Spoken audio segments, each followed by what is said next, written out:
Okay. Hey everyone, welcome to Mamá Cita, your weekly mama date where we discuss all things momming while Latina. Hi, I'm Wendy. I'm currently a stay-at-home mom by day and flamenco dancer and writer by night. I live in the suburbs. I'm raising 2 bicultural children. I'm from El Salvador, but grew up in Los Angeles in a very traditional Latin household. And I'm Alex. I'm a single mom of a fabulous 5-year-old girl. I'm an artist, actress, and dancer living in LA. My life is not so traditional. We've been friends for over 13 years, and trust us, figuring out motherhood is way more fun with your fellow Mamacitas. Bueno, Alex, entonces, A ver. I talk to my kids all day long, 24/7, so much. I don't think I ever shut up. You don't shut up or the kids don't shut up? Both. It's like blah, blah, blah, blah, blah, blah, blah, blah, all day long. And, you know, I don't remember this from my experience growing up. I think we had a very quiet household. Nobody talked to me. And I think I contribute a lot of my imagination and imaginative play to the fact that it was always so quiet. Really? Yes. So like your mom didn't talk to you? Like she didn't have conversations with you? No, I mean, we didn't talk about anything. It was more like, do this, do that, don't do this. Commands. Yes. So we just didn't have meaningful conversations, and she didn't explain things to me in the way that I explain things to my kids. Yeah. Like I explain everything. That's funny that you say that because my mom talked to me all the time because it was just me and her. But we didn't have that trust, or at least not from my part. Like I didn't feel I could come to my mom and tell her things. So it's just talking for the sake of talking. Talking about like everyday stuff. Okay, so your mom did one thing right, narrating life, right? Because that's what they tell us modern moms to do. Narrate everything that you're doing so that your kids will develop language. Yes. And this is why I started doing this. Mm-hmm. I narrate every single thing. And it's weird because I'm talking to myself all the time, but I'm not talking to myself. I'm talking to the baby, or I'm talking to my 5-year-old. Yeah. You know, so I'm trying to teach them language, and that's why I talk all the time. My mom never talked to me. And, you know, she should have talked to me. Like, for example, we became immigrants when I was 7 and we left El Salvador, and then we never went back, but nobody ever explained this to me. You know? Yeah, no, that's my crazy. dad left first, and I just cried for months and months. Nobody explained to me what the process was, that he was going first, and then we were all going to meet up or whatever was going to happen. Okay, so there's 2 types of conversations that you have with your kids, right? You talk all day long because you're teaching them language, but how about talking to them and respecting them as people so that you can explain life to them? I definitely respect Sophia and her opinions, and I always tell her, like, you don't have to do things that you don't want to do. Like talk to me, communicate with me. You know, I'm always checking in on her and asking about her emotions also, which is something that I never talked to my mom about. And I really make it a point to be interested in what she has to say. So that keyword, interested, modern mama. You're nailing it. What is that? Am I doing something right? You're nailing it. You're talking to your daughter like an adult, or like a person. Well, yeah. You're interested in what she's saying. Like you said, because she's a person. I do that consciously. I treat her like a person. I respect her opinions, her likes and dislikes. I have her make her own decisions, you know, whenever it's appropriate. Yeah, I respect her as a person. So when you grew up, do you feel like your mom respected you as a person? Do you feel like she spoke to you like a person, or was she just, you know, I feel bad because I'm talking shit about my mom here, but we're not talking shit about our moms. Listen, I mean, yes, on this podcast, we will be talking shit about our moms. Instead of therapy. Trigger warning, we are going to be talking shit. But here's the thing. It's not talking shit because they were doing what they thought was best. Right. I mean, the one thing we have in common, no, not the one thing. One of the things. One of the many things that we have in common is that our moms were both in their 40s when they had us. So they were older moms, especially for that time, which is around the 80s. Yeah. And they both grew up in Latin American countries, right? So your mom's Colombian, my mom's from El Salvador. Which means very traditional upbringing. Right. Yeah. And I feel like women they had such a hard time just being in general that I feel like talking to their children about the day-to-day was not on their priority list. I mean, At least for my mom. My mom, she talked to me, but it wasn't like we had a connection or open communication where I could go to my mom and feel like I could tell her anything. Right. Because I always felt like I would be met with judgment. Yes, that is a huge keyword right there, judgment. I feel like that's the reason why I never had a really great relationship with my mom, is because she was always angry and judgy about everything I did or everything I said. And you know, I judge her now, but she does have really great qualities. But speaking to me like a person and including me in the everyday decisions, or, you know, just talking. Okay, so for example, like when I talk to my 5-year-old, I explain to him, we're going to school and this is why we're going to school and this is what you're going to learn. This is, you know, I didn't have any kind of explanation for the simplest things, let alone the very complex things that we experienced or that I experienced as a kid. Yeah. You know, so how much we talk to our children has been a big focus of mine. Like, I want to make sure my kids feel like they're included in the family and the decisions, not just bystanders of them. Yeah. I make it a point with Sophia to let her know that she can talk to me about anything, even if I don't agree, even if I don't like her doing something or I don't approve or whatever, but she can still talk to me about it, and it's okay, and I'm still going to love her. Yes. That's oh my goodness. Yeah, okay. So unconditional love. Can we talk about unconditional love for a second? So hold on, let me backtrack Am a I little like bit. taking you somewhere else?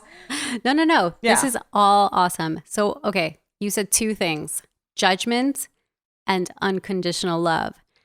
And so, yes, I think as modern mamas, this is what we try to do, not judge our children, but accept them for who they are in the moment, whoever they are in that moment, and then to love them unconditionally and show them and express to them that love, right? Because that's what we do. And I don't know, I feel like that's a very modern thing, because my mom did not grow up in that household where it was non-judgmental and unconditional love. And I don't know if your mom did, probably not, because of the way. Probably not. Yeah. You know, and especially as being a woman in a Latin household, I don't think not being judged is an option. I mean, it just comes with the territory. Yes. Like, you will be judged for Yes. everything that you do. Es la bonita, es la gordita. There's always something. And so I think that you just hit it right on the nose, the non-judgmental communication. I try so hard. You know how earlier you were saying, oh, like, you're doing things right. The modern mom does this and this. I really don't read any of that. I just go off of what I feel is right. And I think I guide myself by what I wish I had. Yeah, well, trust your Growing up, instincts, girl, you because know? they're working. I trust my intuition, my instincts. Just, I think about myself as a child, and I'm like, what would I have liked to have in an adult or in a parent in this moment? I'm just doing all the stuff that I wish my mom would have done. And again, I'm not talking shit about my mom, maybe a little bit, but like, Mommy, I get are you it. hearing Yeah. this? Hi, Mom. Love you. Call you later. She just grew up in such a different world. I mean, it really is a different world. No, it is. I mean, it's a totally different My mom world. grew up in Colombia in, like, what, the 40s, 40s? 50s, 60s. Yeah, the 40s, 50s. And I feel like for them, perfection, that was the expectation. Like, they needed to be these, like, perfect, proper girls. And so, of course, that's what she kind of expected from me. And I'm like, well, Yeah, nothing's ever going to guess what? I'm not perfect at all. Well, nobody is. No, I know that. Yeah. But, like, your children should know that you're going to love them, even if they're not perfect. I know for my mom, I was a late child. She never calls me an accident, thank goodness. But, you know, she already had a son. And by the time I was born, he was already 9 years old. So I feel like I was kind of like the afterthought or the oops. And she was over it. I mean, she wasn't really trying to be this amazing mom. She was just like, okay, I have this kid. I got to get through it. I got to do all this stuff all over again. And, you know, there I was like, hey, That's play funny. with me, hang out with me, talk to me. And she just, I Do you don't think know. she didn't have the patience? I feel like she or- didn't have the patience. Maybe she thought she didn't really need to spend that much more time with me because there were other people in the house. You know, maybe she was just involved in her own drama. I mean, this was a very dramatic time in my mother's life, which maybe I'll get into later. But I mean, she just had a lot of stuff going on. And I don't think being, you know, mom of the year was the priority. It was her priority. No, not at all. And so, yeah, we established this way of being together where we just didn't have conversations, meaningful conversations. You know, she didn't tell me about what was going on in her life. I just kind of overheard stuff, you know. She didn't tell me anything that was going on ever. Did your mom ever admit that she was wrong or that she No. didn't know something? Because I tell Sophia that all the time. I'm like, you know what? Mommy messed up, or mommy doesn't have the answer to that. We could figure it out. We can figure it out together. I think admitting you're wrong takes a lot of maturity. And I don't think she's at that point still. Your mom? As an Still? 80-year-old woman. I feel like my mom has started a little bit to like realize that maybe she's not always right just because she's the mom. Because that's how it was in my house. Like, well, I'm the mother. So I'm right. So that's it. Yeah, like there's no question. You know, I'm the mother. And so if I say we do this way, that's the way it is, and that's it. And everybody else is wrong. Everyone else in the world is wrong. That's funny. And did you just like acquiesce and say, yeah, okay?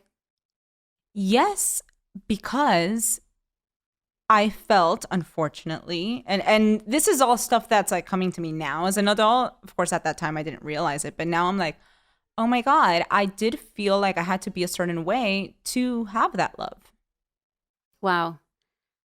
Parents in that time, maybe from that country, I don't know, I'm totally generalizing here. It's my huge generalization of the podcast. Just they did not communicate as much or in the same way as we try to communicate with our children today.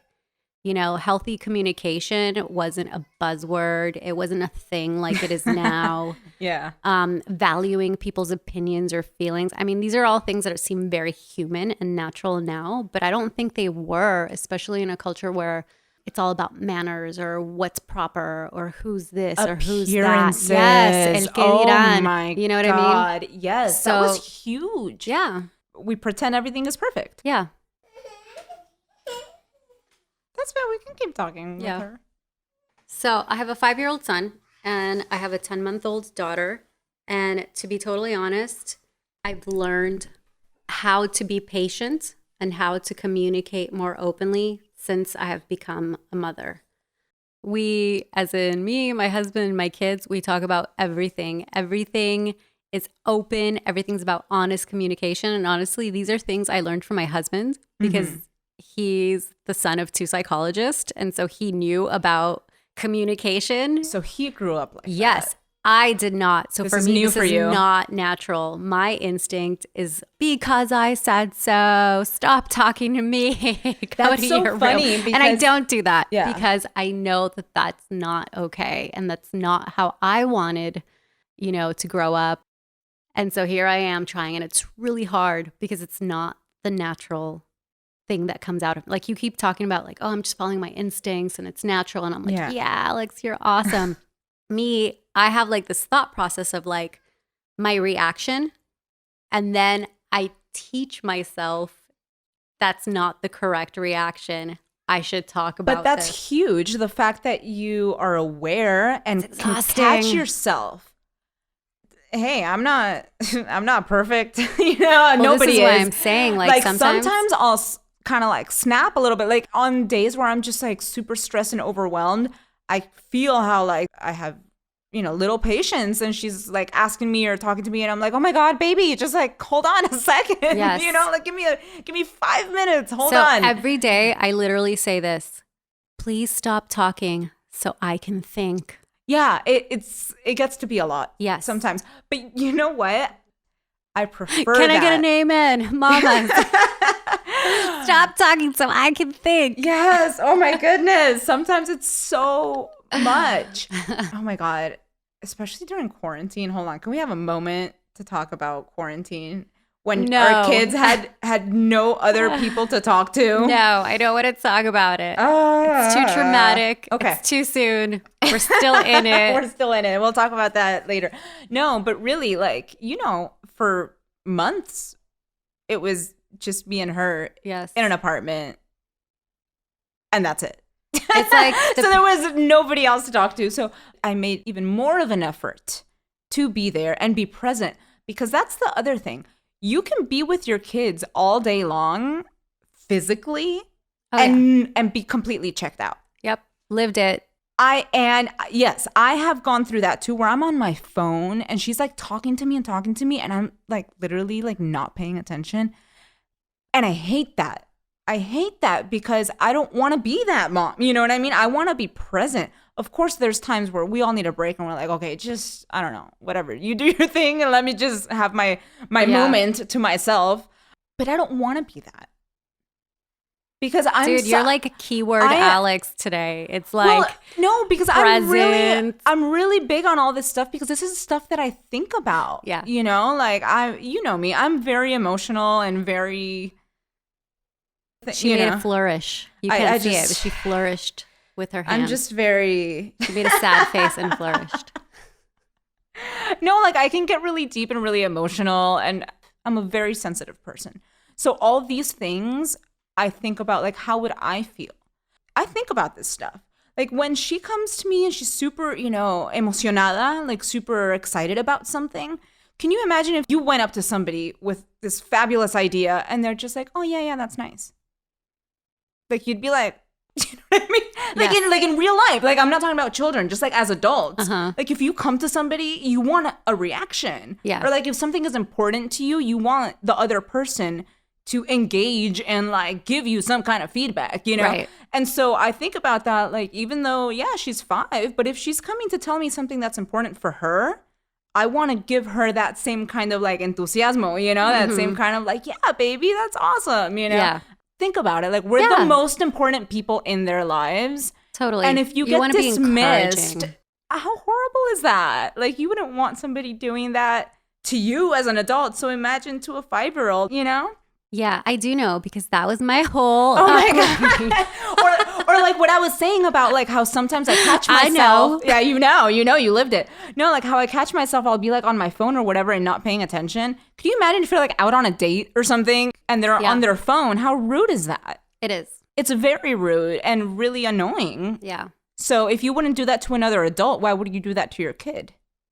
That's the way I think. Totally. I mean, you love your child, you respect your child as a person, and that's why you communicate with them. And that's what we're talking about here today. I just didn't grow up that way.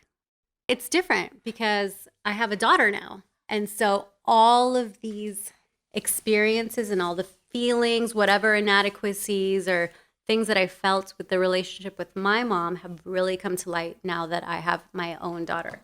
And so I think that's why I'm thinking so much about how I parent. I'm trying to be a conscious parent, and talking to her. Sí, mi amor. Estamos platicando. Talking to her and explaining to her how life works and what happens and, basically teaching her what the world is about and how we live our lives is a big deal to me. And yes, I'm with you, Alex. I wish my mom had done that, but I don't think she had the time nor the energy, or maybe she just didn't know because of her upbringing. I really think that's what it is. They just didn't know any better. I mean, but what are they going to say about us? I mean, what's Sophia going to say about you? What's Alouette going to say about me? We all try our best with the knowledge that we have at the moment, and that's all, that we can do. And that's right. So with that, how much do you talk to your children, and how do you talk to your children? I mean, do you have a similar experience to what we've been discussing? Is it different? is my generalization correct? Am I totally off key here? Well, you know what? Let me know. I'm going to say one more thing. It's not just, I think, how we talk to our children, but how much we let them talk to us. Ooh, I'm telling you, you're on fire today. Keyword Girl, Alex. I should have been a psychologist. I love this shit. I analyze myself and everybody else all the time. No, really, because fun. giving them that freedom to express their thoughts and their emotions and whatever they're going through, like being there to listen, I think is super important. Yep. I think I practiced on my son because he's the first. And now you're getting it right on the second one. Right on the second one. Sorry, and I'm just kidding. I love you. On the next episode of Mamá Cita, we'll be talking about post-birth, the unmentionables. This is a podcast about starting conversations, so share your thoughts. leave us comments. Send us pictures of your mama date. Mamá Cita. Mama date. Listen and subscribe to Mamá Cita Podcast anywhere you get your podcasts. And don't forget to follow us on Instagram at Mamá Cita Podcast. Thanks for listening.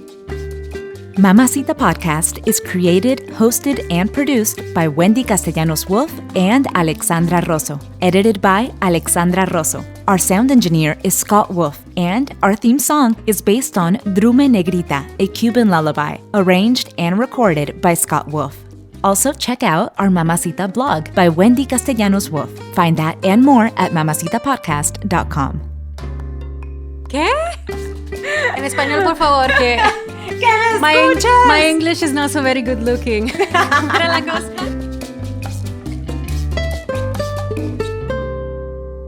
We did it!